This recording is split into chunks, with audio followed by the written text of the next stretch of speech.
Good water.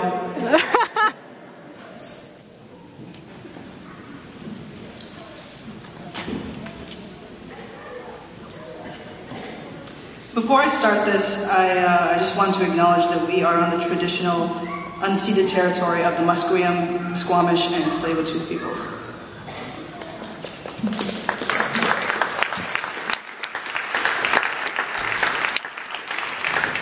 Also, I want to just give a shout out to my dad, who unfortunately couldn't be here today because he's in the hospital.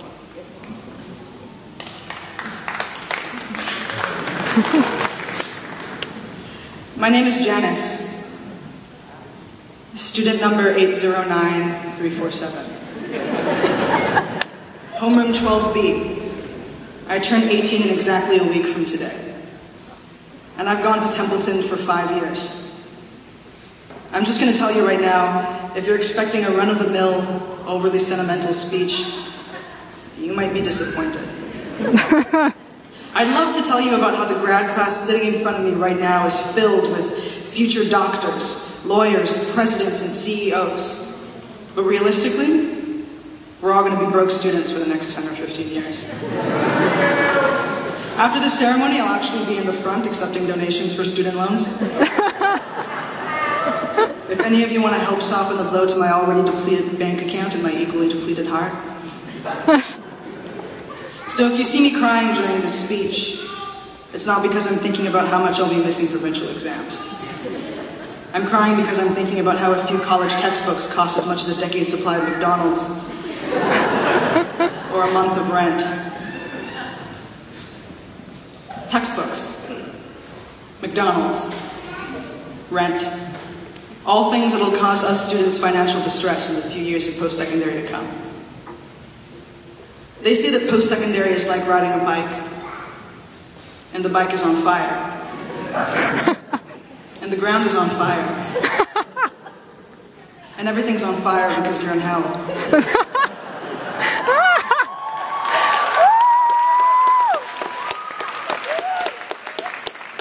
Now, of course, that might be a bit of an exaggeration, but to every exaggeration, there's some sort of truth.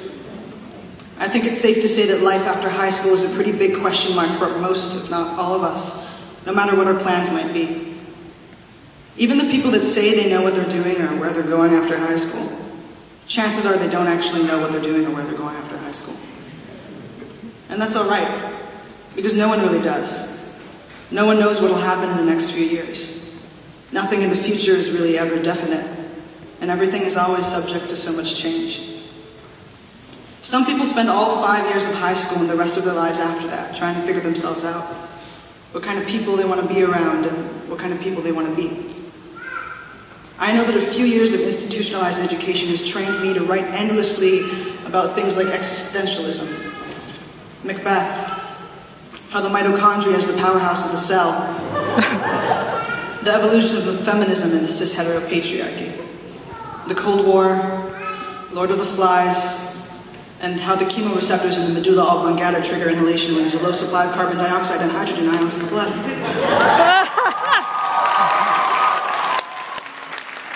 However, of all these things I just listed and so many more, writing about myself is probably the hardest. Writing about me and 150 other people in my grad class is a little bit harder. It's like being that one guy in your office who's in charge of getting everyone's Subway orders.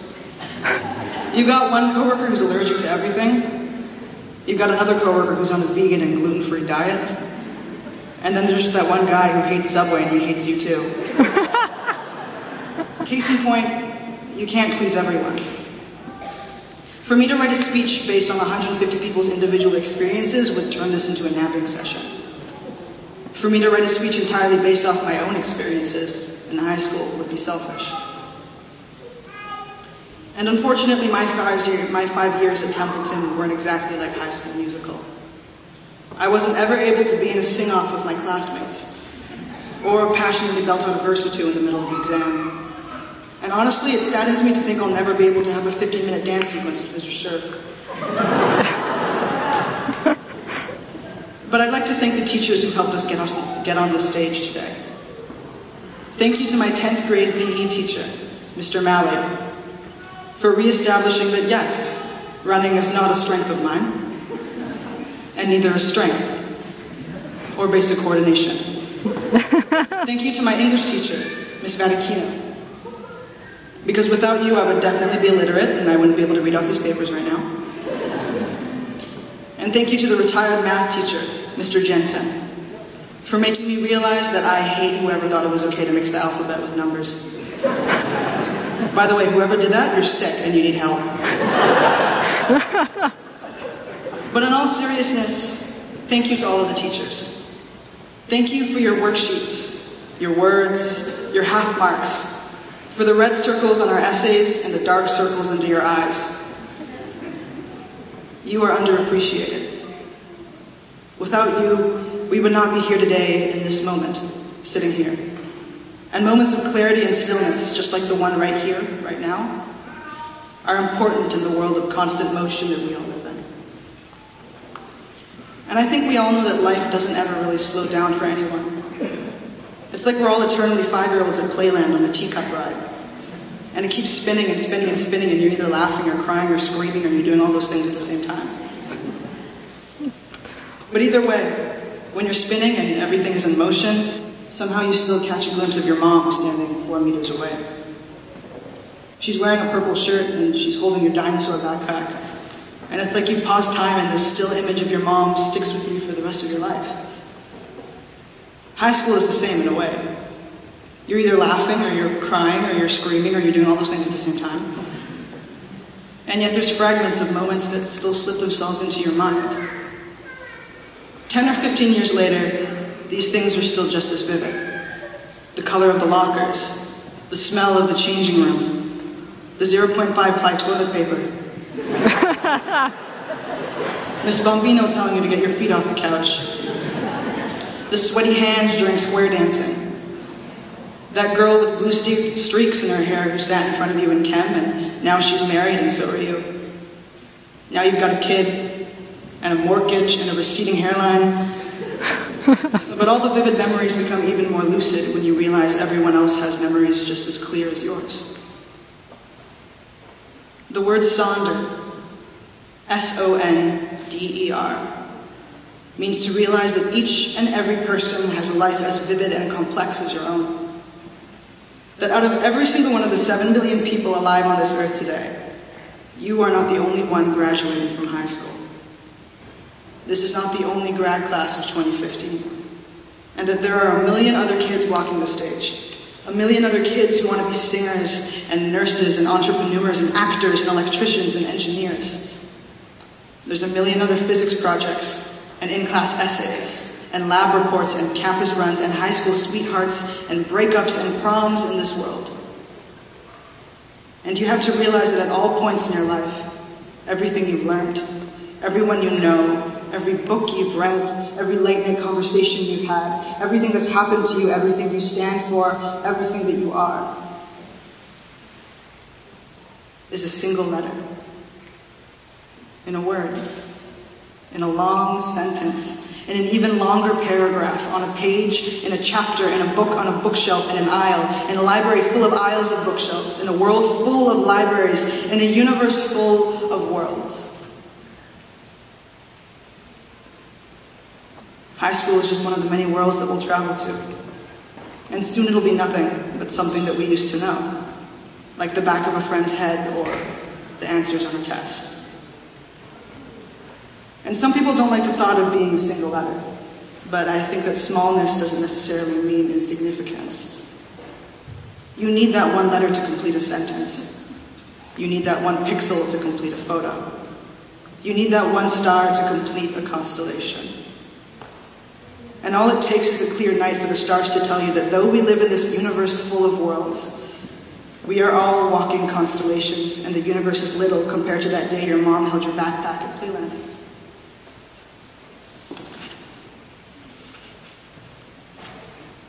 My name is Janice, student number 809347, homeroom 12B. I turn 18 in a week, and I've gone to Templeton for 5 years. This is it. This is the grad class of 2015, and together we have shared this definite moment in a world of constant movement. High school was the teacup ride, and this is the memory. In the vast unknown abyss that is life, we've shared a fleeting moment together. Whether or not we like it, this is ours, and it'll be over soon. But before we flip the page and start a new chapter, we have to finish the old one. This is our story.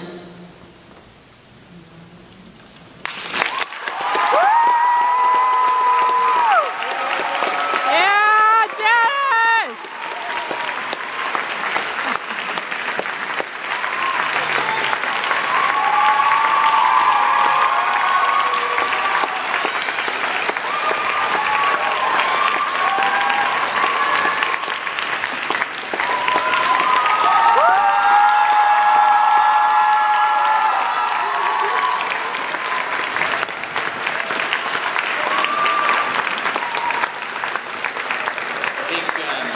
I speak for the entire House. Janice, there's no question you delivered an outstanding speech and confirmed the judgment of your peers who selected you and the staff. On behalf of the school, I'd like to present you with the Valedictorian plaque to remember this occasion and how you honored the graduating class of 2015.